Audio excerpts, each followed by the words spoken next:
जुनी बाजारपेठ येथे सोन्याचे व्यापारी आपल्या दुकानाबाहेर गप्पा मारत असताना एक व्यक्ती त्यांच्या जवळ आला व नेरळ रेल्वे स्टेशनकडे जाण्याचा रस्ता कोणता असे विचारू लागला। विचारता विचारता तो मालकाजवळ आला, पण व्यापारी यांनी सतर्क दाखवून आपला मोबाईल बाजूला ठेवला जेणेकरून मोबाईल चोरी होऊ नये। परंतु त्या चोरट्याने दुकान मालकाच्या गळ्यातील सोन्याची चैन पाहिली व ती खेचण्याचा प्रयत्न केला, परंतु त्याचा हा प्रयत्न असफल ठरला व दुकान मालकाने आरडाओरडा केल्यावर सोनसाखळी चोर धूम पळाला। सध्या नेरळ येथे सोनसाखळी चोरी करण्याचा प्रयत्न कसा केला असेल, कारण जागोजागी सीसीटीव्ही कॅमेरे व कर्तव्यदक्ष सक्षम पोलीस अधिकारी शिवाजी ढवळे यांनी सर्व गुन्हेगारांचे धाबे दणाणून सोडलेत।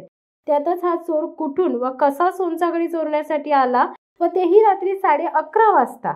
या चोराला प्रभारी पोलीस अधिकारी कसे शोधणार याकडे सर्वांचे लक्ष लागून आहे। शिवसत्ता टाइम्ससाठी संदेश साळुंके, नेरळ।